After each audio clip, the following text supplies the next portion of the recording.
The world doesn't slow down for anyone, not for traffic lights, not for bad news on the radio, and certainly not for Maya Wilson as she pushed her wheelchair along the cracked sidewalk. Her left wheel squeaking in a tired rhythm. That sound had become a part of her life, as familiar as her own pulse, an unwanted reminder of everything that had changed 2 years ago. Beacon Heights University had once felt like a map of possibilities. Now it was a maze of obstacles. Every ramp, every uneven pavement, every narrow door felt like a quiet battle she had to fight alone. A fall earlier in the week had left a fresh bandage on her knee and a deep bruise hidden under her jeans. But it wasn't the biggest burden she carried. That was the strip of medical tape she pressed over her own mouth when the world became too loud, a strange method of grounding herself when anxiety clawed at her throat. Her modified van had run out of gas a mile from campus, leaving her to make a slow, painful journey to the gas station. By the time she reached it, dusk had settled, and the fluorescent lights buzzed in the empty parking lot. She tried to breathe, gathering strength for the task of filling a portable gas can. She didn't notice the black Mustang until it growled into the pump lane. The door slammed, and out stepped Kyle Brennan, now the campus golden boy, wrapped in a varsity jacket and a storm of self-importance. But tonight his charm had curdled into rage. He just learned he was being benched for the rivalry game, and he needed somewhere to put his anger. His eyes locked onto her at the girl in the wheelchair with tape over her mouth. A target he thought couldn't fight back. "What are you looking at?" he snapped, marching toward her. She flinched, trying to turn away, but he cut her off. His voice rose, sharp and venomous, as he towered over her. His anger built as he misread every flinch, every defensive gesture, until he finally lashed out, knocking the gas can from her chair. It clattered across the pavement.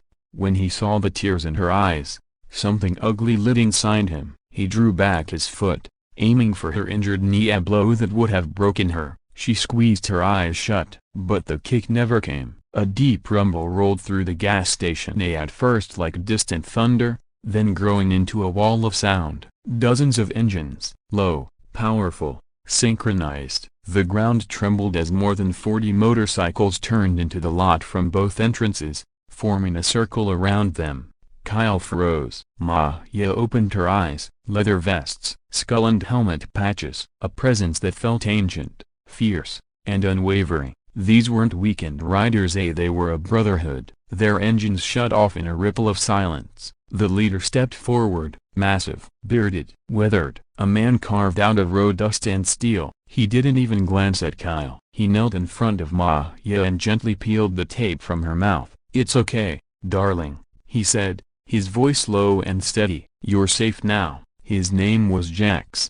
When he asked what happened, Maya's trembling gesture toward the gas can was enough. Jax rose to his full height. The air changed. Every biker stepped forward at once, tightening the circle. He grabbed Kyle by the front of his varsity jacket and lifted him off the ground. "This jacket is supposed to mean something," he growled. "And you disgraced it." Kyle fell to the asphalt, sobbing, begging. But the final decision wasn't Jax's, it was Maya's. She stared at the terrified boy who had moments ago tried to hurt her, and she realized she didn't want her power to come from cruelty.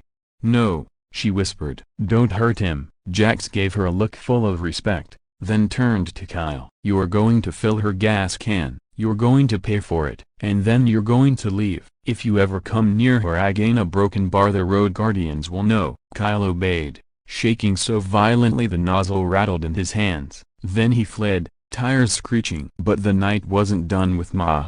The bikers formed a slow-moving escort around her on the walk back to her van, engines purring like guardians. At her van, Jax siphoned the gas himself. He told her who they really were: veterans, wanderers, people who had survived their own dark nights. "You're one of ours now." He handed her a small embroidered patch. "Put this in your window if you ever need us." The roar of their departure left an echo in her bones, at the echo of a miracle. The aftermath spread far beyond that Tuesday night. The gas station cameras led to Kyle's expulsion. The story made the news. Though Maya never sought attention, she kept the patch sewn into a denim jacket, a quiet reminder of unexpected mercy. Months later, A letter arrived from Kyle's mother. She wrote of a son who had fallen apart and rebuilt himself. He'd enlisted in the army. He'd rescued a young girl from a collapsed building overseas. When asked why he risked himself, Kyle had answered simply that it was time to start protecting people. Years later, Maya spoke on a national stage about strength, the strength of those who defend, the strength to show mercy, and the strength it takes to truly change.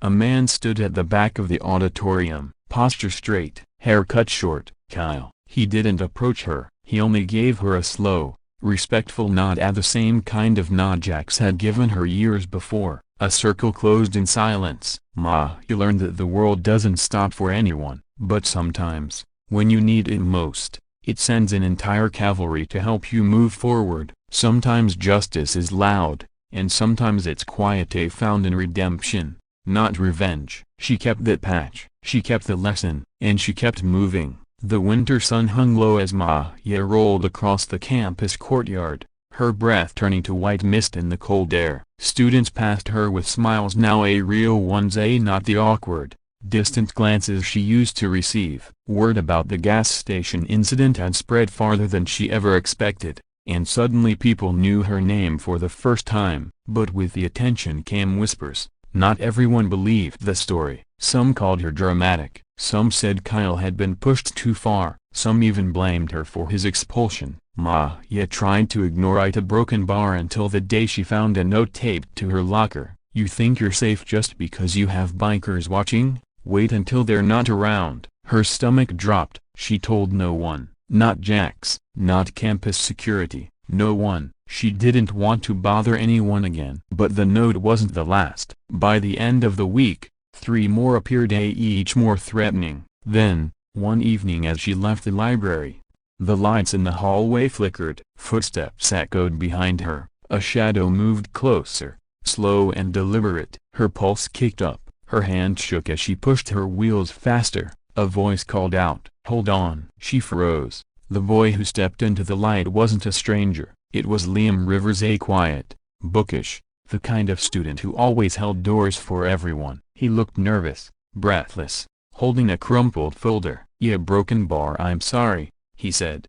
"I didn't mean to scare you. I just a broken bar, I needed to talk to you." Her voice was small. "About what?" Liam swallowed hard and held out the folder. Inside were printed screenshots, messages, group chats, threats, all from the same people, Kyle's old friends. "They've been planning something," he whispered. "I heard them talking near the parking garage. They're angry. They think you ruined his life. They want to teach you a lesson." Maya's throat tightened. "Why are you telling me this?" "Because a broken bar." His voice cracked slightly. "Because I didn't help you at the gas station, and I've regretted it every day since." She closed her eyes, remembering the crowd of students who had stood silently. He had been one of them. Liam continued, "I don't want to be that guy again." Before she could respond, the hallway lights cut out completely. A door slammed somewhere in the dark. Liam stepped in front of her instinctively. "Maya," he whispered, "we need to go, now." The sound of approaching footsteps grew louder. More than one person. 3, 4,